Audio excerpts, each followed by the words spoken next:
It is time for This Week in Location-Based Marketing, episode number 58. This is the year in review and our forecast episode where we're talking about projections or predictions about what's going on in this fine industry for 2012. As always, my name is Rob Woodbridge from Untether.tv, and with me, from the center of the Canadian universe anyways, or so they say, who knows. Come on, it's Mr. Asif Khan. Asif, buddy, welcome. Yeah, thanks, Rob. Asif Khan from the Location-Based Marketing Association.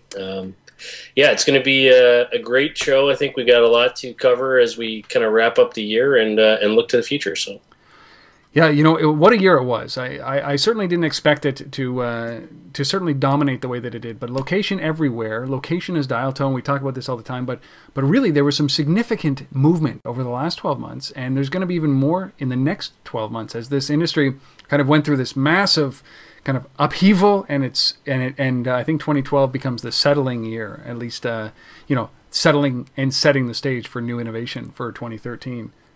I don't know, but there was so much that went on. I'm floored, in fact. Everywhere you go, it's location. Yeah, I mean, we certainly had no shortage of things to talk about each week. I mean, it was a challenge to kind of go through all the news and deals and financing and acquisitions and just product features coming out. I mean, it was hard to whittle it down on a week by week basis. So tons and tons to cover, and I don't expect it to really slow down in 2012 either. So.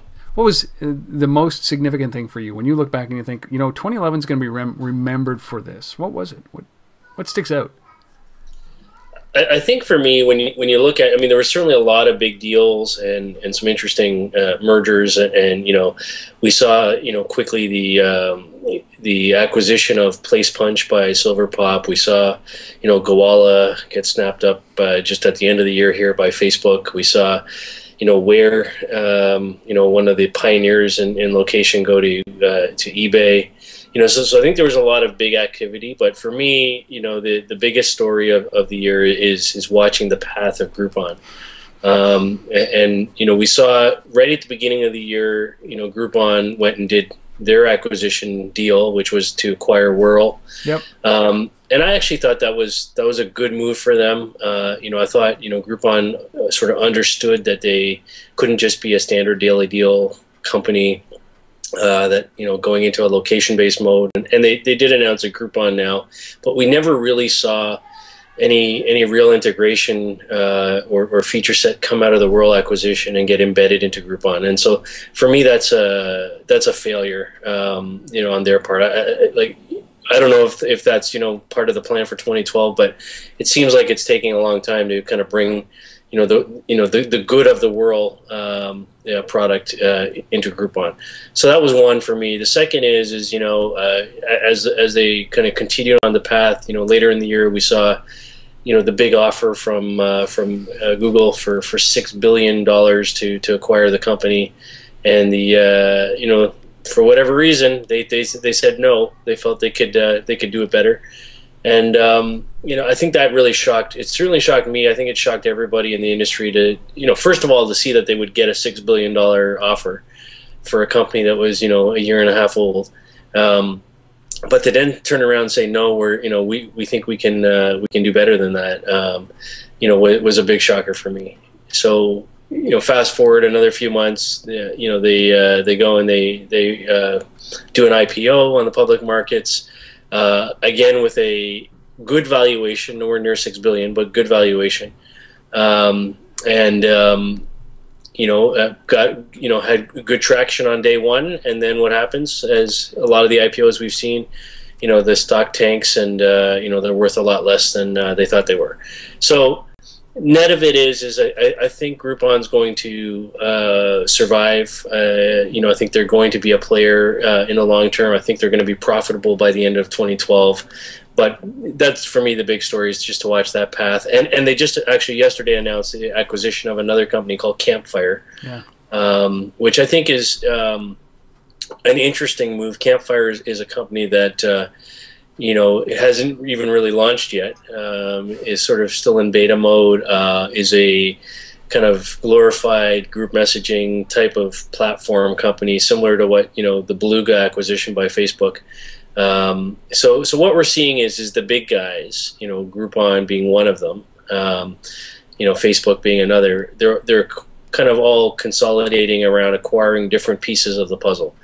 So they've got their social kind of messaging, group messaging piece now with Campfire. They've got the world piece, which should give them a location-based play, and obviously they've already had the daily deal piece. So it remains to be seen how they actually pull it all together. But anyways, that's my story is Groupon for 2011. Yeah, Groupon would be one of these things that always is staggering to me because of that $6 billion offer from Google, the fact that they can walk away from that. But you know what, the thing that really, I think everybody predicted as soon as Google said, okay, well, we're just going to get into that business. And Facebook said, well, we're just going to get into that business. And everybody kind of signed off and said, well, that's it. Groupon's dead, right? These were Groupon killers. And yes, still to this, they managed an IPO. I don't know why. I don't think that was a wise move, but when they have that much capital, and I still think Groupon's a Ponzi scheme. When they did their last round of venture at $1 billion, 92% of that apparently went out to the founders. So they got a $920 million payday on that last $1 billion round. Every other shareholder got hammered because of it, and then they went public. So it just sounds. It's probably legitimate. I'm not even going to speculate that this isn't legal, because it is legal, or else they wouldn't have been able to go public, wouldn't be able to do this. But Ponzi scheme comes to mind, right? But and Living Social, the next biggest competitor in the space, I think is a lot more prudent in the way they're operating. I mean, they chose not to do IPO. They chose to just continue to raise large sums of money in the private sector. And, for me, I'd rather see that, at least in the short term. Why go through all the public reporting and all that kind of stuff? I mean, but anyhow. Yeah, for me, a company to watch, certainly in 2012, and certainly lots of fodder for discussion in 2011. So. Yeah, I mean, certainly Groupon. I'm not a big fan of this business model. Coupons is coupons, and it's a big business, but I think that's probably why Groupon looks to differentiate. But it was a great story. It was like a roller coaster ride watching Groupon in 2011, and it will be in 2012. They're not going anywhere, unfortunately. But I think that one of the big things for me in 2011 was we touched on it earlier on, and we've touched on it pretty much in every episode. Is that where's the money? And I'm not talking about the companies that are sold because the founders get a good paycheck, or in Goala's case, they actually get to keep a paycheck. Right? They didn't make any money off of that deal. But where's the money? So a lot of companies, a lot of innovative little companies playing, biting off little pieces of this service area or this business and location base, but not a lot of companies making any money these days.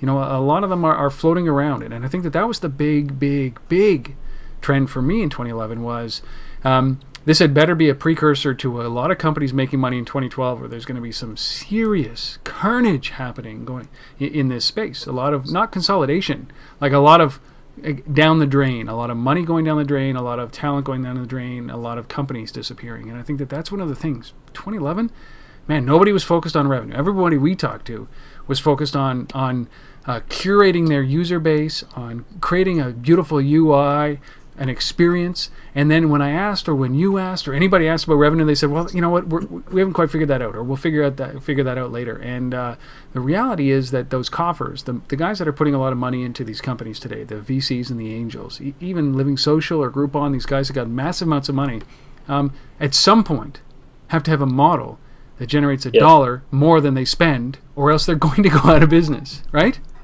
No, I completely agree. I mean, it's there better be some rationalization of all this capital is coming in, and I'll look to actually how do we make profits in this business, because it looks like we're in a bubble. I mean, people keep getting money, and I'm even seeing companies all of a sudden getting money, that are off of business plans, and it's kind of a little bit back to the original .com boom, but. Hopefully that's going to settle down. Hopefully we're going to see some reality, creep into this, and actually see some companies make money. And so I completely agree with you. Well, that was the big thing for me is revenue.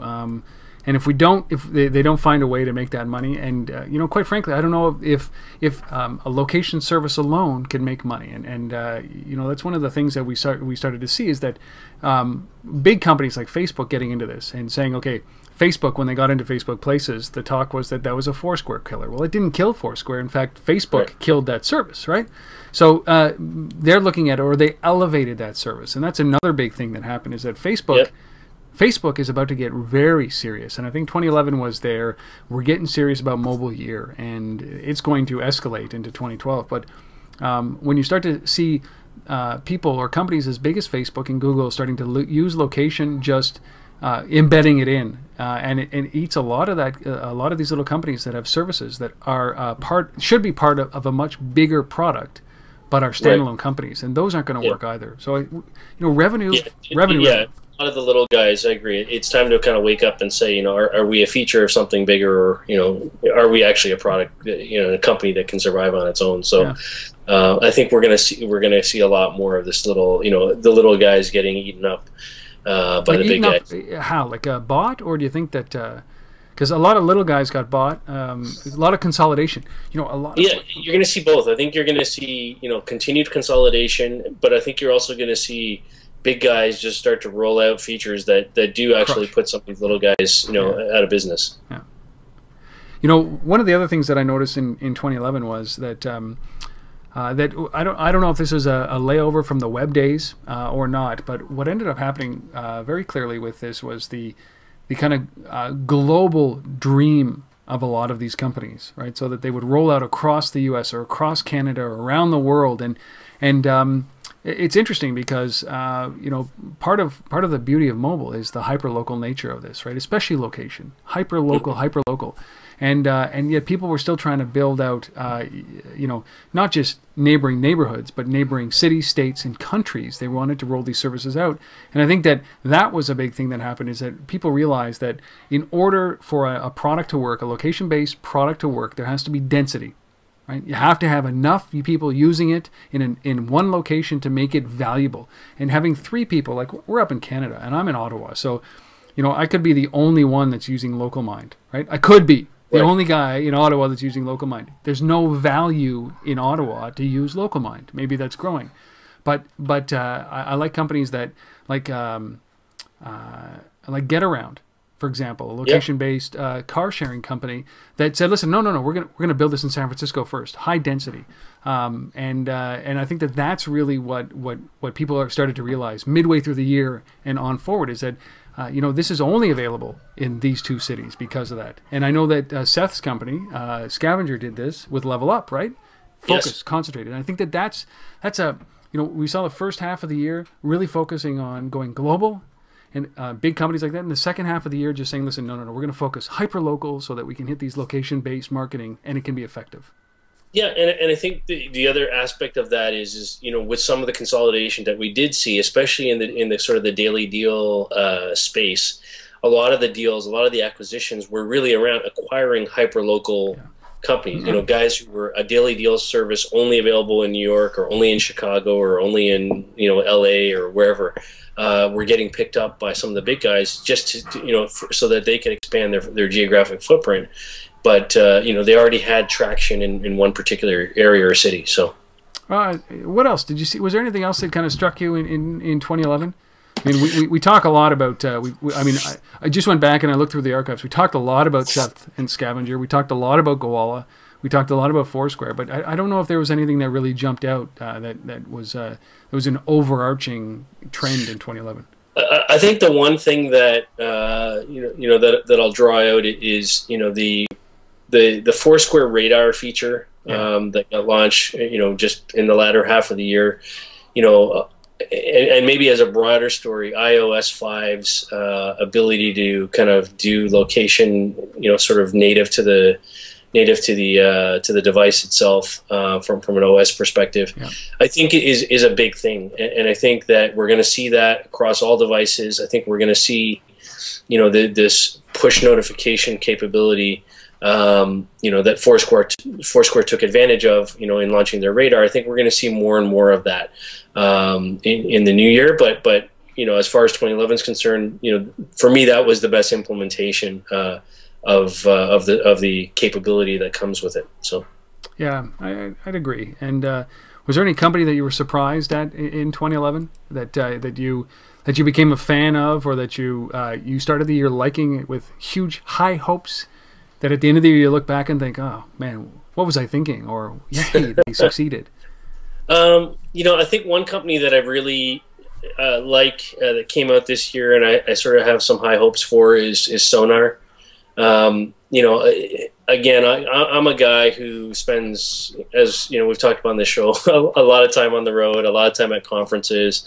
And I just think that there needs to be more, more companies developing solutions that kind of cater to the event and conference segment, as a subcategory of the industry, so to speak. Just because, I think there's a lot of great applications for using location, understanding who's around you, at a location in a sort of B2B context. And so, I like Sonar for that. I like On Social. I like, a lot of those apps that are, kind of looking at that space. And I think there's lots of room still for growth in that area. Yeah, I think it's untapped. Everybody wanted a broader market. What about the worst thing that you saw? Like, there's some good things that happened. Obviously, we've talked about that. We've talked about maybe Groupon is the worst thing, but certainly the overall market awareness about these services just kind of accelerated to an incredible point. Something like 35 million people around the world using check-in technology now, with all of the big players, including Foursquare. And inadvertently doing it through, there's many more using it location tagging with even Twitter for mobile and Facebook and all these other. There's many tens of millions of people doing this right now. Was there anything that kind of you looked at it and thought, oh, that was the worst thing this year? Yeah, I don't know if it's the worst thing, but as a category, I'm concerned by the inability, and it comes back to what you said, in terms of driving users and making money. But the whole category of photo tagging, sharing, location services that came out, from Instagram to Color to, all these guys, like Color in particular, is a big disappointment. I think, obviously to the guys running it, but to me as an insider, like, I'm really disappointed in that. You had big fanfare, lots and lots of money behind it, lots of press. And nothing to show for it, as far as we can see. And, and I think there's a lot of new guys we've talked about on the show that are, in that space, Eve and, and others. And I just, I question whether or not this is a real valid category that can actually drive dollars, and how that's going to happen. So anyways, that's probably the one that, I'm probably the most concerned about. Yeah. Color being the worst of the bunch. The poster child. Yeah. Well, I think that really fits well into the, my kind of, my biggest kind of worst story of 2011 is I've talked about this many times in podcasts and in writing about the user hoarding that's going on right now. And I think that has a lot to do with what you're talking about, is that, people look, and look at Om Malik. He just wrote an article recently, this week, maybe yesterday, the 29th, about Instagram hitting 15 million users. And he was celebrating that. It was 15 million. It was only in September at Mobilize that there were 10 million users, and now there's 15 million users. And I say, well, who gives a shit? How many of those are paying $1? Because I think if every one of those 15 million people paid $1, I'd feel much more comfortable about the fact of this. But we're talking about user hoarding, and you're right. If there's no business model here, I'd rather know that ahead of time before putting all this money into it. Maybe they're seeing things that we don't, but man, oh man. Yeah. So user hoarding was the big thing that I noticed in this past year that I'm not a big fan of, and hopefully what we end up seeing are these companies that do something with this user base, because I love Instagram. I keep saying that. Well, it's a great tool. I use it all the time, but whether or not that that's going to end up in those guys making any money is open for question, I think. Well, it's made me an artist. Right, it's made me a There good you go. photographer. Yeah. I go to untether.tv, and if you look at it, there's a post somewhere on the front page that talks about, maybe not by now, but talks about the top 10 most viewed videos or interviews on untether.tv. That graphic was me writing on a piece of glass. I took a picture of it with Instagram, and it came out beautiful. But it's still, I mean, I'm not going to pay for that. I'll go somewhere else. Anyway, so user hoarding. But that's it. So, I mean, I think that 2011... in general, though, not a lot of negative stories. When you've got this much innovation happening, everything's in flux. You're building as people are using. You're using as people are building. You're trying to figure out the business models. You're trying to figure out the right way to use location in your business. And everybody kind of like lemmings kind of gathers around one spot. And what I hope now we start to see is that next level of into 2012. And anything else to kind of close out the year? No, I think I'm good. It's done. We'll see what happens with Koala and Facebook, but yeah, exactly. we'll leave that for next year. Well, interesting year. I loved being a part of it, but I think it sets ourselves up for, in this industry, the pivotal year. I mean, we're probably going to say this when we finish 2012 as well, that 2013 is the pivotal year. But I think more so than ever, the change is rapid, and this pace of change is very rapid, and people are getting much more demanding now. A year ago, it was experimentation. A year later now, it's about, okay, give me some value out of this, or else I'm done. I'm not going to use this. I chastised a friend of mine, Anthony Risk, who I interviewed on Untether, from Zebu, about becoming the mayor of a Texaco station. Like, your mother must be proud. But, there's got to be a little bit more value to it. But funny exchange. So going into 2012, what's going to happen in this industry? See, if you're right in the vantage point, you're sitting at the spot where knowledge of this and access to people and your membership base for the LBMA, this is the perfect spot to kind of look and project into the future. What does 2012 look like for you? Well, I appreciate that you think that, but it's still murky. Yeah, so I've got three things that I think are big trends for 2012 and big opportunities for new companies to emerge and existing guys to actually make some money. To our earlier comments. So the first is I see a big trend emerging around. All of these services, whether it's Instagram, it's Foursquare, it's Facebook, it's whatever, they all rely on consumer opting in, providing a certain amount of data about themselves, personal preferences, etc. And I think there's going to be, kind of a new world emerge where it's about consumers actually recognizing that their data is valuable. And that they're going to want to take control or ownership of that in a way that we've not seen yet.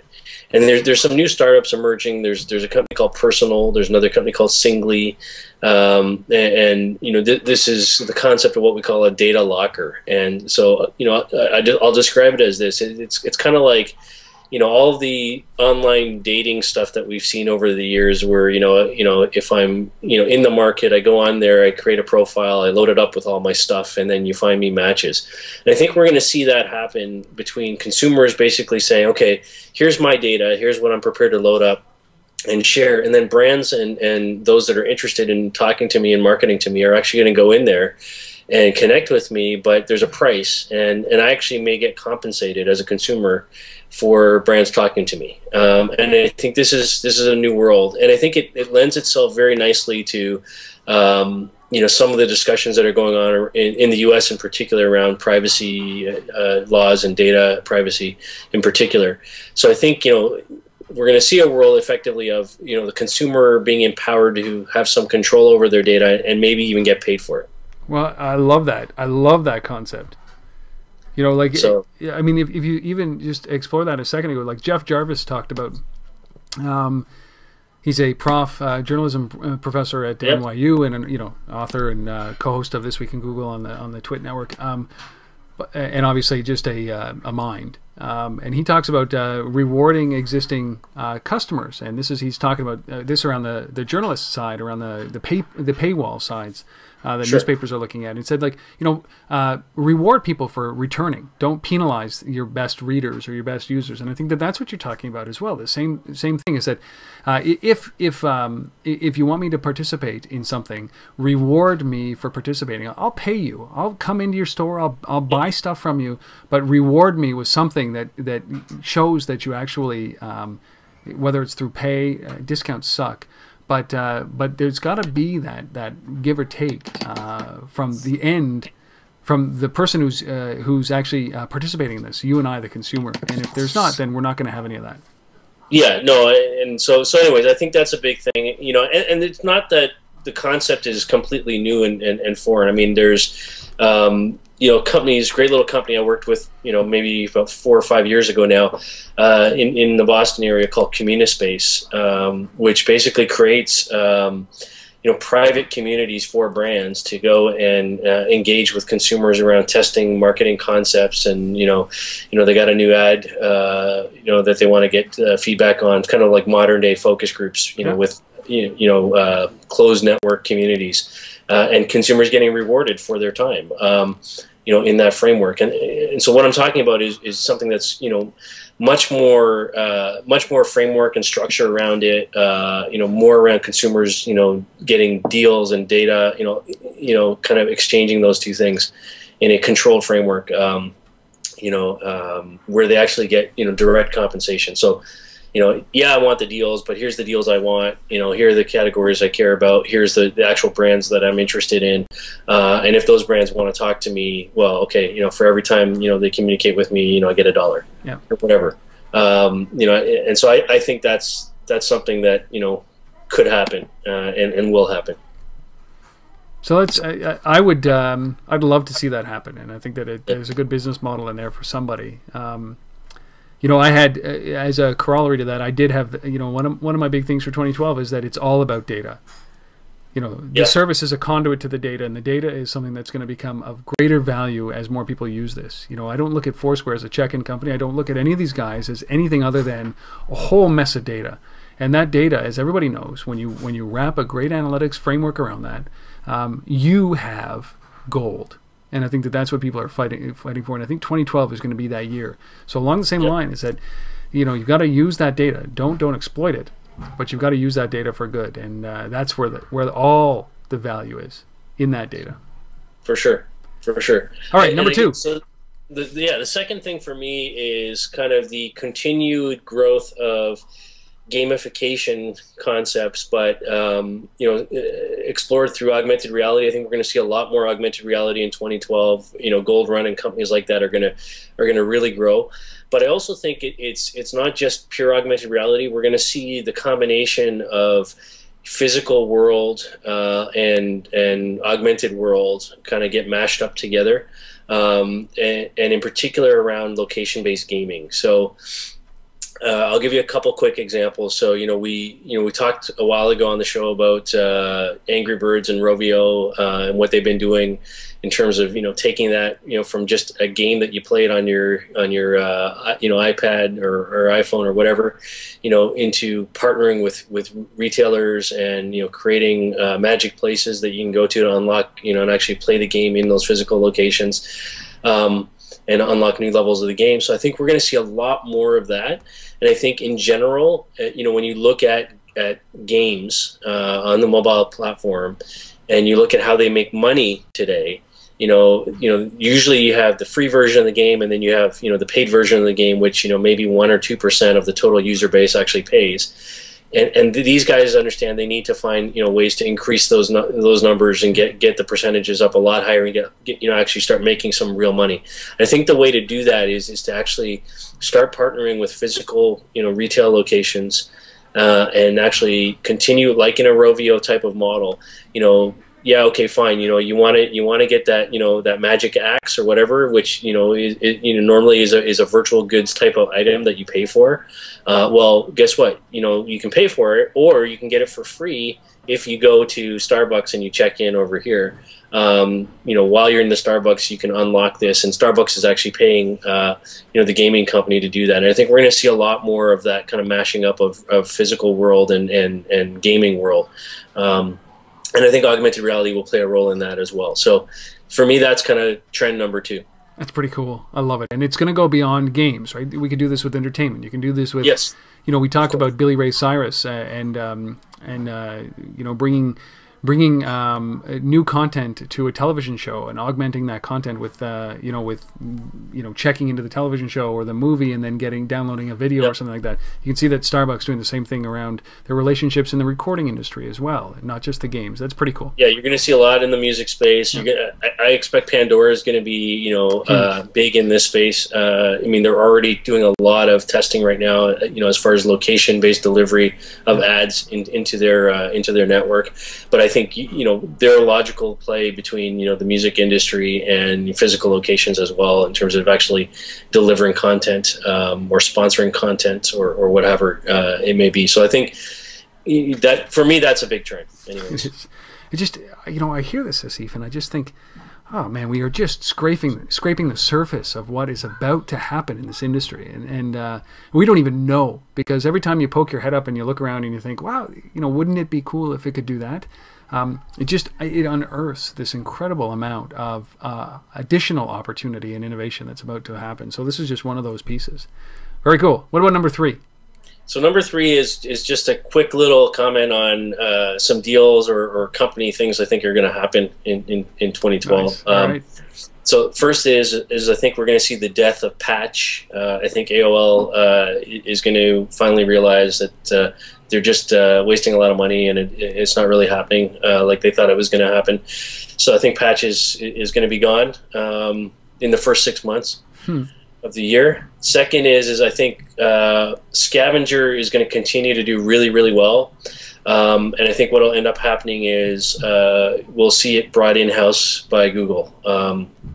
So, you know, Google Ventures was one of the original investors in Scavenger, and I think it's you know, before the end of the year we'll see that get, you know, gobbled up and kind of brought in house by the mothership. Nice. So that's number 2, and then number 3 is, and I kind of alluded to this on the previous show, is kind of eBay will dominate the world. We're gonna come to eBay because that's one of the. But we'll talk about that in a second. So eBay will dominate the world. What are your thoughts? You know, I look at 2012 as another testing ground for a lot of these companies. I think 2012 is going to be a hard year for a lot of companies. We've talked about that already. That it's just as companies struggle to figure out what their right business model is, or if they actually are sitting on a business or a feature of somebody else's product. And I think it's going to be kind of a sobering year when it comes to a lot of what's going on in this industry. And I think that, you know, one of the big trends that hopefully we start to see is that demand for revenue. We talk about this a lot, but I can't stress it enough that 2012 has to be that year, and this is going to be that year that people are going to look around and say, look, you have to make money. Somebody, somewhere, somehow has got to generate a dollar bill for something that they're doing in this space. Right. And this is really going to be the test. I think 2012 is that test, is this a market, or is this just a great way for existing businesses to leverage location for their own use, right? We saw DDR doing these their own location-based coupon distribution through SMS. You know, is that the future of this? And I think we're going to start to see that shake out this year. And I think that the big boys, and the only big boys that I'm talking about in this space, you mentioned one, eBay, I think Amazon, I think Facebook, and I think Twitter. I think that those are the guys that really have an opportunity in the location space, and the rest I think are struggling. I love Seth, and I love what Scavenger is doing, but it's a small company compared to these behemoths, and that's the big thing. One I'll throw in there, you know, to the earlier comment about data, you know, both by both of us, you know, an interesting company that may be able to play there because they have a long history of this is IBM. Yeah. Interesting. Yeah. And so, you know, they've been generally quiet as far as, you know, consumer offerings in this space. Obviously much stronger on the B2B side, you know, and obviously point of sale technologies and all kinds of other things related to location on a number of levels. But you know, it could be interesting. I mean, these guys, they bought Cognos a while ago. They've got, you know, a lot of history in business intelligence and data mining and whatnot. So could be an interesting play. Yeah. Well, yeah, I mean, I would love to see some of these big guys getting involved here, and I think that they're small. I mean, while they have a small footprint in this space right now in the location, specifically in the location-based marketing or location-aware marketing, I think that a lot of these companies have a lot more to offer than they're contributing to. So my next thing for 2012 is going to be about governments, and it's going to be about cities, governments, states. It doesn't matter, federal, provincial, elections. I think that location-based data is going to have such a massive impact on a lot of the government. They're going to start to slowly get into this, and I think that we're already seeing this in Canada, where governments are exploring this kind of stuff. But I really think that we are about to try to figure out the best way for governments to bring kind of location-based marketing, location-aware technologies into their business. So, yeah. I mean, it's a small observation, but I think that we're going to start to see this. Governments getting involved. I think bureaucracy is looking at this, thinking there's got to be a way that they can save a lot of money. I don't know if there's any other comment on that. I'll just agree with it, and I say, yeah. I mean, I think that on a number of levels, I think government from a privacy, law perspective, all governments are looking at this kind of stuff right now. I certainly know in Canada and the U.S. it's hot button issues at the moment.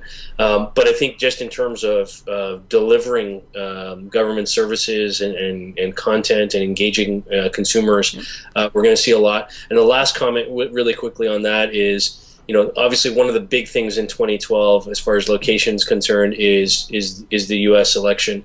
We're going to see huge use of these services by all the parties and candidates and the media involved in covering the the election as it unfolds. So.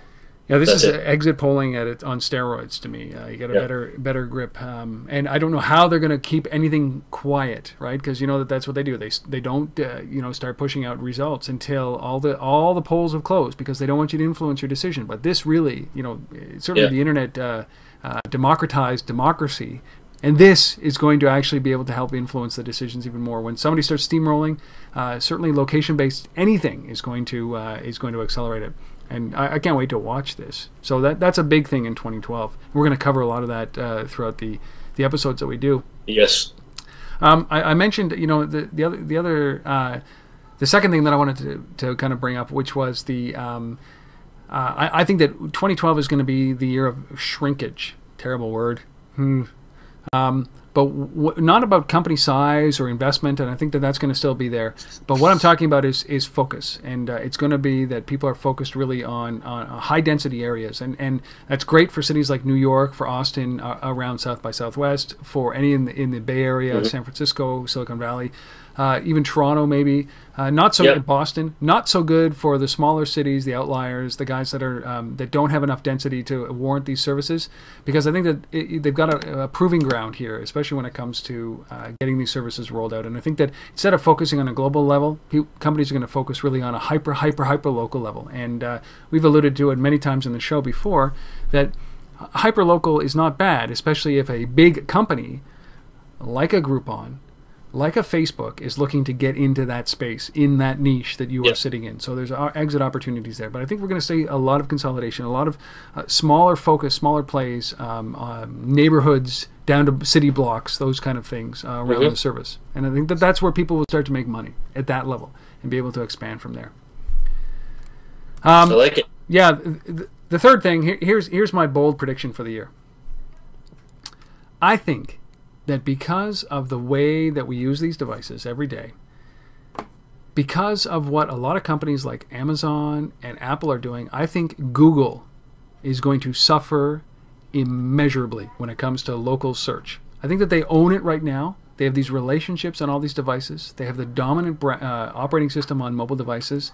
But I think services like Siri, and I think that Amazon and the Kindle Fire are going to hurt Google when it comes to search, when it comes to their bread and butter. And that's why Google is all over the place right now. But I think that what's about to happen with voice search, and with the way that Amazon is playing in the space, and the way that eBay is playing in the space, I think that Google is going to suffer immeasurably, especially because more and more people are searching around the corner as opposed to sitting on the desktop. And I think that's my big thing, is that Google's not going anywhere. But I think that they're going to slowly get eroded this year because of alternative forms of search on mobile devices, and it's not going to be Google as the primary play. That's my big prediction. I'll agree with that, and I'll one comment I'll add to that is I think the trigger for that happening is that the breadth of devices that we're searching from is infinitely expanding. Yeah. And I'll just say that one of the things, one of the trends that we're going to see 2012 and the next couple of years is and we've talked about this on the show as well, is the vehicles themselves that we drive and we hang into. Those vehicles are all going to be sensors on the network, all connected to the internet at all times. And when we're in them, we're going to be searching directly through the vehicle using our voice. And so whether or not Google is going to be able to play there, whether or not those systems are going to be running Android in the background in the vehicles, I don't know yet, but certainly we're going to be searching with our voice. Totally agree. Or just it's going to be proximity based, and it's not going to be anything. Or we're just going to think it and it's going to happen. So what's that? Or we'll just think it and it will happen. Exactly. Neural networks. Yeah. But you're right. Location is search, right? So you think about the impact of that, and I don't care if I'm getting it from Google or if I'm getting it from Wikipedia. I don't care if I'm getting it from anywhere.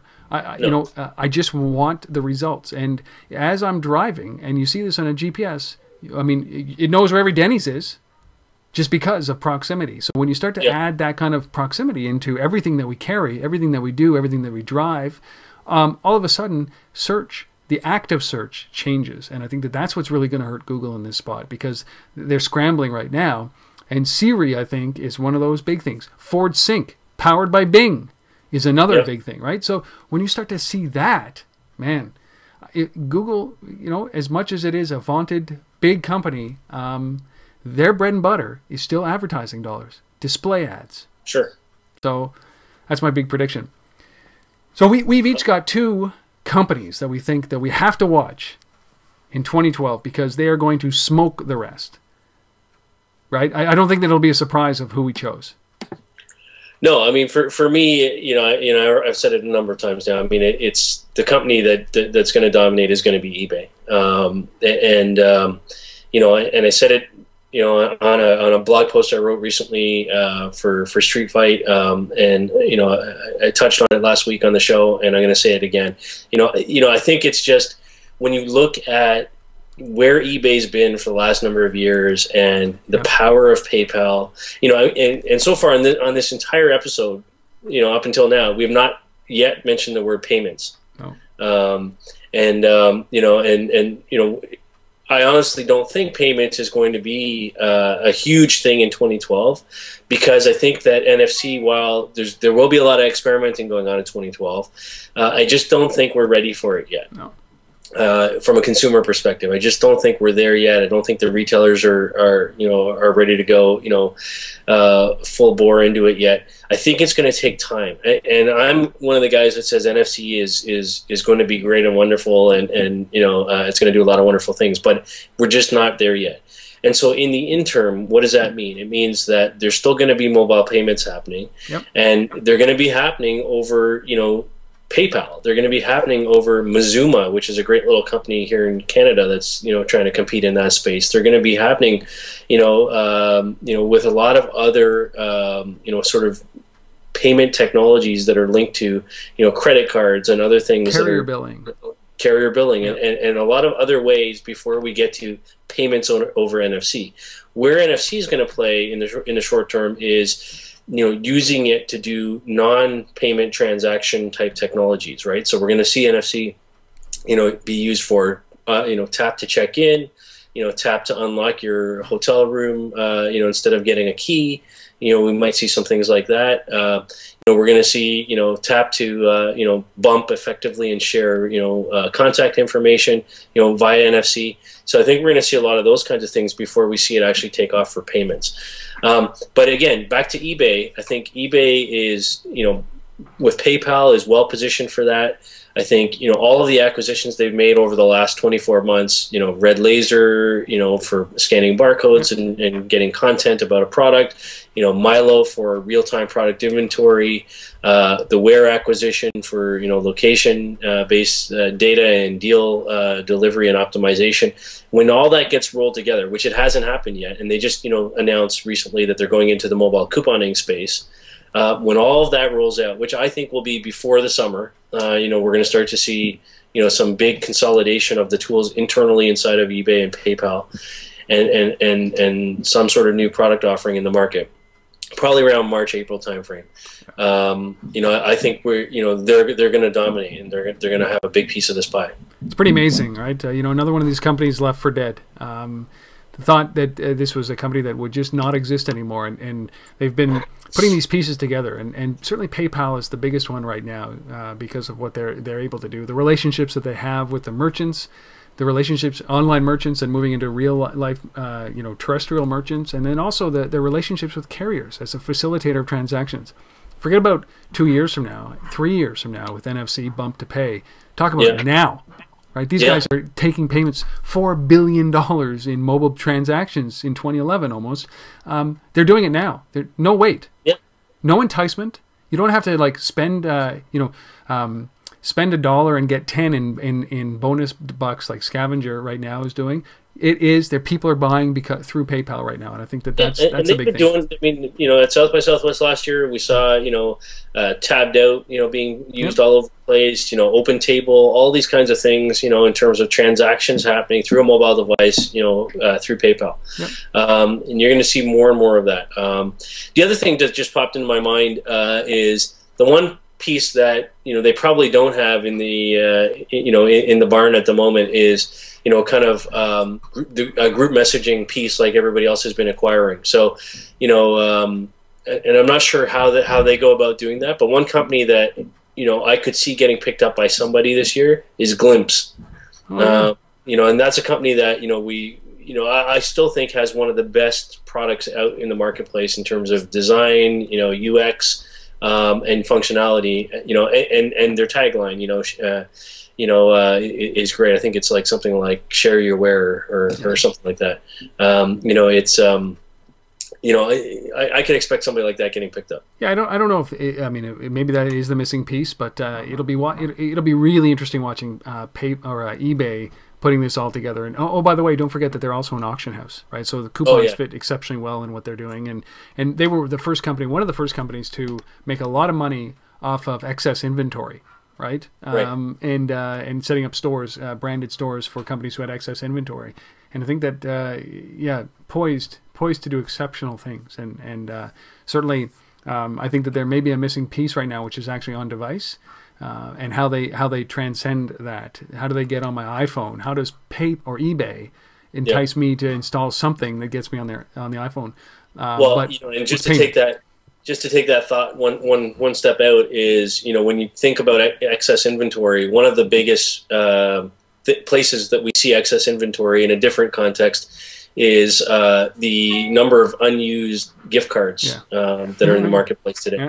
People buy gift cards all over the place, but often they just sit there as balances on companies' balance sheets, basically as waiting to get taken advantage of, and they're just not.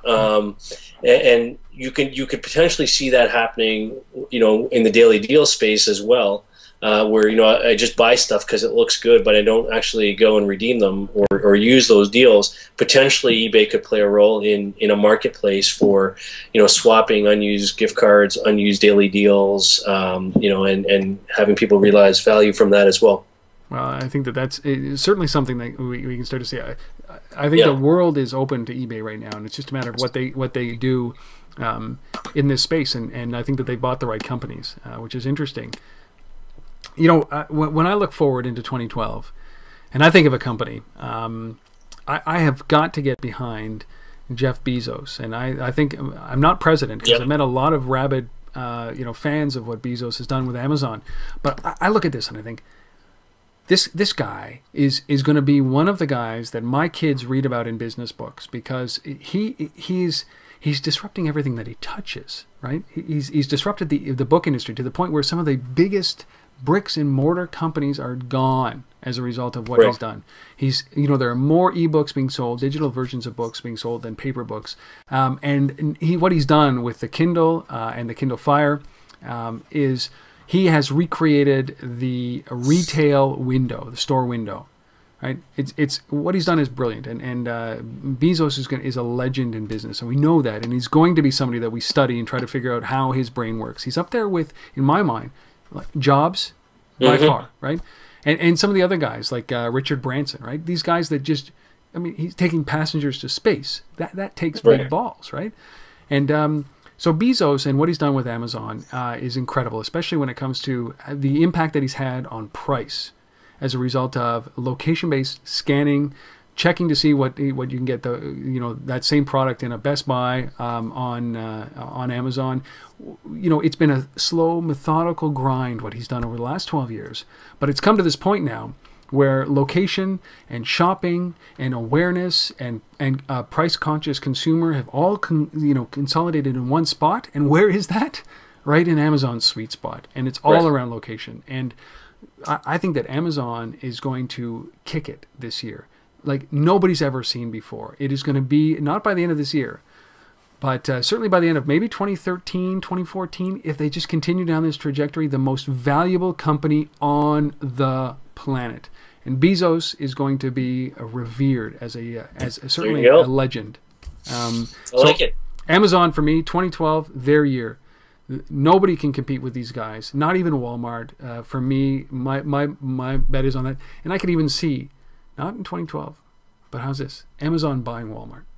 Just for their distribution. No. They would never get into bricks and mortars, right? But it is a massive, massive, massive opportunity for those guys. And I think Amazon 2012 is going to be their year. Especially around location. Nice. What they've done is stellar. And I think that's it. Honorary mention might go to, I think Facebook is going to have a killer year for location-based services, just because of their sheer volume. 300 million people using Facebook on a mobile device now. So I think that again, somehow they got to turn that into a massive amount of revenue. And as soon as they turn on their location-based ad network, mobile location-based ad network, it's lights out. They go public. And they trounce everybody else, including some of these big guys that we've talked about. Cool. That's it. I think 2012 is going to be awesome. It is going to be awesome.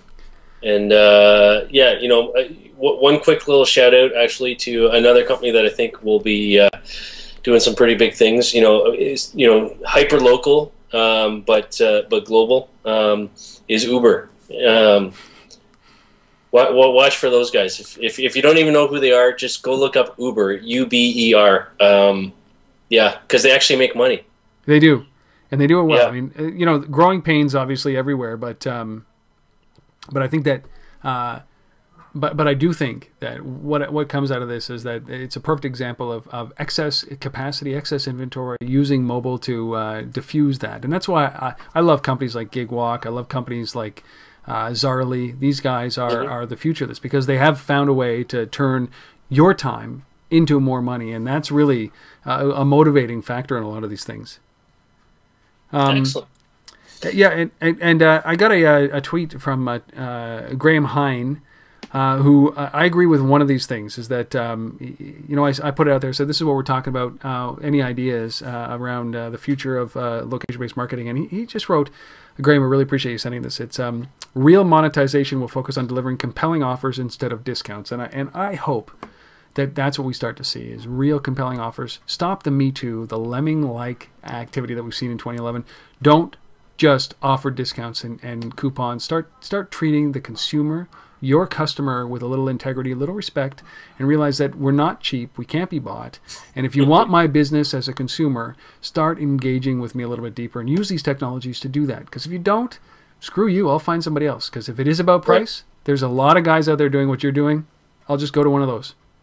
Right. So Graham, thanks. We're on the same wavelength. That's it. All right, so we're back to our regular scheduled show next week, which you will see. on episode number 59. But, you know, really, all the best to everybody who's listening or watching this, wherever you are, for the coming year. 2012 is going to be incredible. We hope you take us along with you on your journey through the what's going on in this industry, the location-based marketing industry. And if you haven't joined, join the LBMA, would you? For Christ's sake, just do it. Thanks, Rob. How's that? How's that for a plug? Yeah, we appreciate that. Yeah, and I think big things for the LBMA in 2012 as well as we kind of continue to expand in Europe and Asia, and you know, definitely, you know, would love you know, anybody out there to get involved, and you know, if you want to help out, just you know, send me a tweet, drop me a line, whatever. Happy to engage anybody in what we're doing. It's definitely a group community hug kind of situation. So yeah, I love it. More the better. Well, you can find Asif at thelbma.com, or Asif at thelbma.com is an email address, or at Asif Arcon on Twitter, or at the LBMA on Twitter. You can find me, of course, at untether.tv. That's, you know, you can reach me at rob@untether.tv, or you can reach me at Rob Woodbridge, or our brand new branded at Untether Twitter accounts. We'd love to hear from you. Love the feedback that we've received. Can't wait to jump into 2012 and continue providing this kind of information to you guys who are listening or watching, wherever you are. Really appreciate it. We'll see you next week for episode number 59, the first real episode of 2012. Asif, enjoy the new year. We'll see you guys next week. You too. Thanks, Rob. See ya.